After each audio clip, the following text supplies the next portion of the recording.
बिस्मिल्लाहिर्रहमानिर्रहीम। अस्सलाम वालेकुम वरहमतुल्लाहि वबरकातुहू।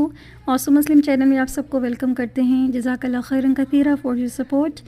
जी, तजवीद कुरान सीरीज़ का आपने आगाज़ किया था, जिसमें हमने लास्ट टाइम लहन जली और लहन ख़फ़ी का कॉन्सेप्ट पढ़ा था कि कुरान पाक की तिलावत में होने वाली दो तरह की मिस्टेक्स हैं, एक लहन जली और एक लहन ख़फ़ी।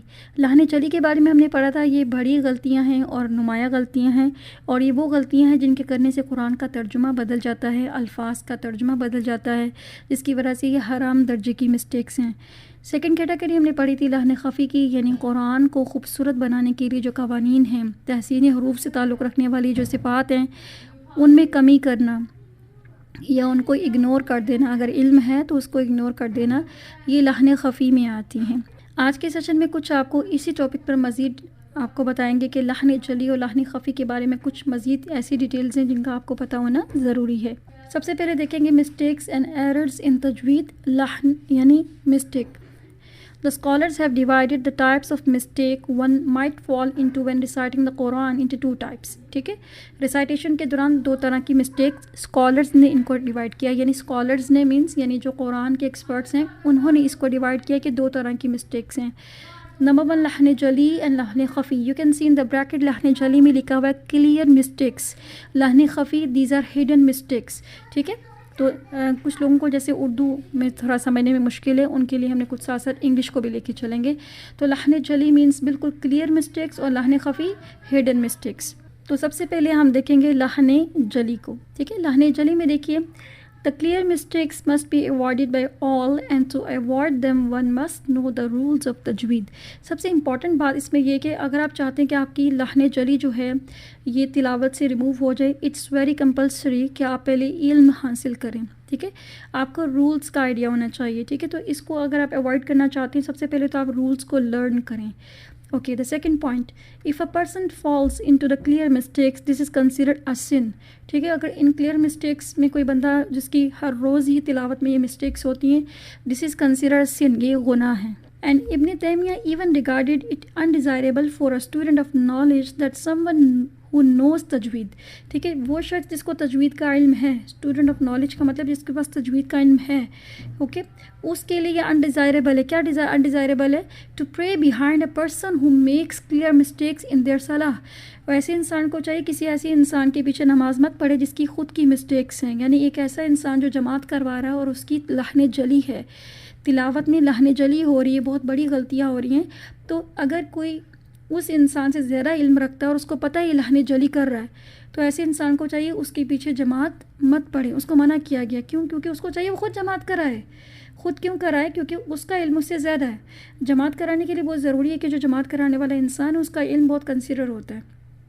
मस्जिद में जब उलमा चूज़ किए जाते हैं, इसी तरह ख़तीब चूज़ किए जाते हैं या मौज़िन चूज़ किए जाते हैं, इट इज़ वेरी कंपल्सरी कि उनका नॉलेज पिछले सारे बैठे हुए लोगों से नॉलेज उनका ज़्यादा होना चाहिए।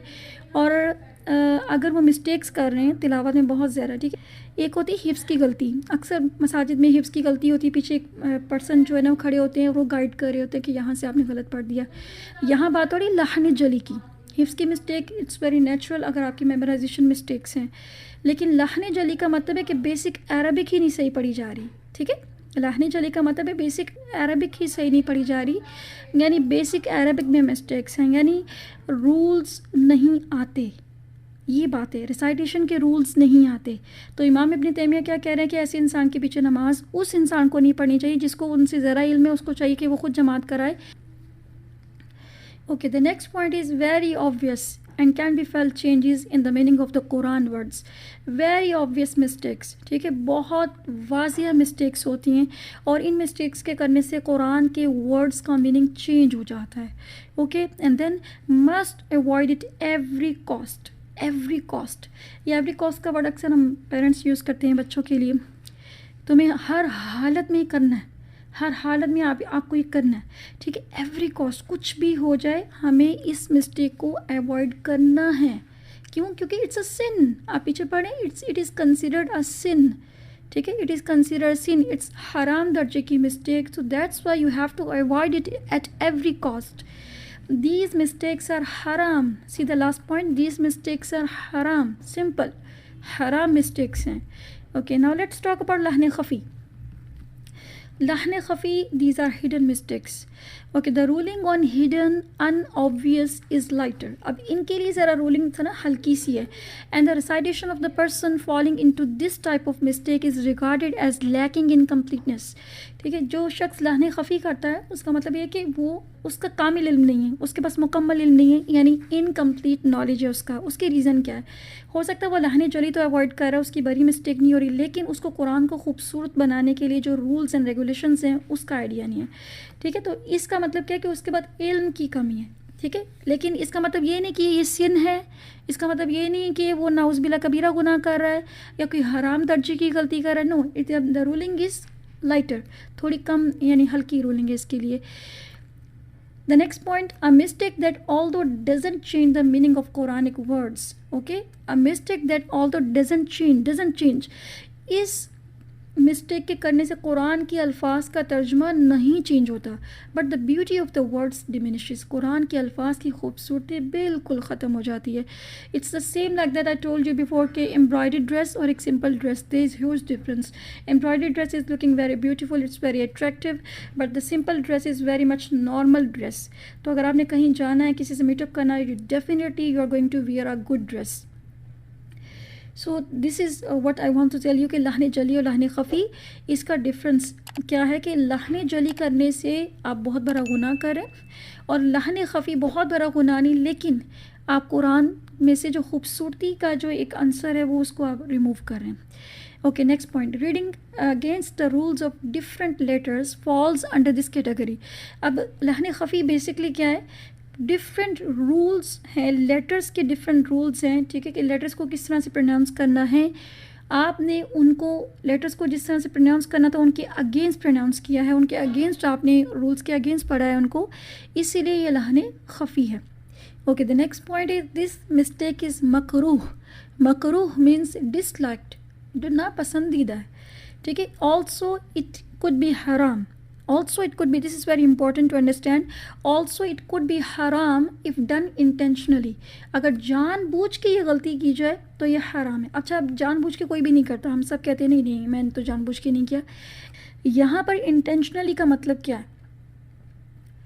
आपके पास इल्म आ गया, आपने सीख लिया और आप कह रहे हैं ठीक है लाइटर ले रहे हैं इस चीज़ को, और आप प्रैक्टिस में नहीं ला रहे उन रूल्स को. ठीक है, लहने खफ़ी से मुतल्लिक़ सारे रूल्स पढ़ लिए, अब आप उनको प्रैक्टिस में नहीं ला रहे, एक वजह ये. सेकंड, अब अगर आप सीख सकते हैं, आजकल के दौर में मैंने पहले भी बात की थी, सोशल मीडिया पर हर चीज़ अवेलेबल है, teachers are available, online everything, you don't need to go outside. आपको कोई बाकायदा बाहर जाकर किसी इंस्टीट्यूशन को ज्वाइन करने की ज़रूरत नहीं. You can study even the Quran at home. Okay, हम घर में भी पढ़ सकते हैं, लेकिन हम इस चीज़ को लाइटर लें. ठीक है, वो जो बचपन से पढ़ा हुआ है ठीक है, हमें ज़रूरत नहीं है. दिस इज़ कॉल्ड इंटेंशनली, जानबूझ के ना सीख भी नहीं रहे, और अगर सीख लिया है उसको प्रैक्टिस नहीं कर रहे, this is called intentionally, then it is हराम. अब ये हराम है. ठीक है, now let's see the examples. To overlook the rules of the thick full mouth तफखीम letters and the thin empty mouth तरकीक letters. Okay, there are two categories of the letters. Some are तफखीम, कुछ मोटे पढ़े जाने वाले हरूफ हैं. तफखीम यानी मोटा पढ़ना, उनको ज़रा मोटा पढ़ के फुल माउथ मुँह भर के पढ़ते हैं. और उसके बाद कुछ बारीक लेटर्स हैं, थिन लेटर्स, जिनको ज़रा मुँह खाली करके सादा सा फ्लैट पढ़ते हैं. ओके, तो तफखीम और तरकीक. तो अगर किसी को मोटा पढ़ना था, आपने इसको मोटा नहीं किया, और अगर किसी को पतला करके पढ़ना था और उसको पतला करके नहीं पढ़ा, और अगर किसी को पतला पढ़ना था उसको मोटा पढ़ दिया है, ऑपोजिट कर दिया है, तो दिस इज़ कॉल्ड लहने खफ़ी. Okay, the second point is not to adhere the rules of izhar, idgham and ikhfa in their respective places whilst reciting the Quran. ठीक है, अब next point that's very important, कि जो rules हैं कुरान को beautify करने के लिए, जो रूल्स हैं इजहार, इदगाम, इख्फा, इनको फोकस करके ना पढ़ना, यानी इनको इग्नोर करना. Literally many people use to do it, even the students of Quran they use to do this. I mean उन्होंने नॉलेज गेन कर लिया है, आप टीचर्स उनको बार बार कह रही हैं कि बेटा प्लीज़ इख्फा करें, बेटा प्लीज़ इदगाम करें, बेटा प्लीज़ यहाँ पर इजहार है, यहाँ पर आपने गुनाह नहीं करना, but they ignore it just because के हम इतना लंबा लंबा करके कुरान नहीं पढ़ सकते, हम इतना मुकम्मल रूल्स के साथ कुरान नहीं पढ़ सकते. They are ignoring the rules, like ठीक है, इग्नोर कर रहे हैं उन रूल्स को. सो दिस इज़ कॉल्ड लहने खफ़ी. उनको रूल्स को फोकस करें. If you have learn then practice them. Okay, now let's talk about अब स्टूडेंट्स क्या करेंगे। स्टूडेंट्स कहेंगे भी बहुत मुश्किल है मैम, ये रूल्स प्रैक्टिस पे नहीं आ रहे हैं। A very simple way to practice this rules according to my like experiences, simply कुछ ना करें, आप कुछ साइंस को चूज़ करें। You choose asterisk sign for इख्फा and some other sign for idgham and some other sign for izhar. Let's suppose okay, आप कोई भी साइन चूज़ कर ले इनके लिए, इख्फा के लिए एक साइन चूज़ कर ले, इदगाम के लिए एक साइन चूज़ कर ले, इजहार के लिए एक साइन चूज़ कर ले। Now you are going to recite the Quran. अब आप कुरान की तिलावत करने लगे, ठीक है, और आपको रूल्स आते हैं, आपको आइडेंटिफिकेशन पता है, आपको पता है इदगाम कहाँ होता है, इजहार कहाँ होता है, इख्फा कहाँ होता है। Okay, do the one thing before reciting the Quran, markup all the rules, markup all the rules. जितना भी पार्ट कुरान का पढ़ना उन सब पे रूल्स को मार्कअप कर लें। जब आप रूल्स को मार्कअप कर लेंगे तो सिंपली क्या होगा, जब आप कुरान की तिलावत करने लगेंगे तो आपको वो मार्कअप्स देखते हुए रूल्स साथ साथ जहन में बैठते जाएंगे कि मुझे यहाँ इख्फा करना है, यहाँ इजहार करना है, यहाँ मुझे इदगाम करना है। तो इससे रूल्स जो हैं वो आपके जहन में मेमोराइज़ हो जाएंगे बाय द टाइम। अदरवाइज़ अगर आप ये सोचेंगे कि मेरा माइंड फ़ौरन से कुछ ना कुछ क्लिक करेगा और मुझे बताएगा कि यहाँ ये रूल था, यहाँ ये रूल था, तो बाज़ औक़ात हर इंसान का माइंड ऐसा नहीं होता कि वो फ़ौरन से रिकग्नाइज़ कर सके। तो पहले वहाँ पर मार्कअप कर लें, उसके बाद उसको प्रैक्टिस करें। अब ये रूल्स हमने अभी तक अपनी इन सीरीज़ में डिस्कस तो नहीं किए, ठीक है, इंशाल्लाह हम फ्यूचर में इन रूल्स को मुकम्मल आपको गाइड करेंगे, ये रूल्स क्या हैं और किस तरह से इनकी यानी मज़ीद डिटेल्स क्या हैं। जज़ाकल्लाह खैरन कसीरा। अगर वीडियो पसंद है तो काइंडली मैक्सिमम लोगों में इस मैसेज को रोटेट करें ताकि और भी लोग इस सीरीज़ से फ़ायदा उठा सकें। अस्सलाम वालेकुम व रहमतुल्लाहि व बरकातुहू।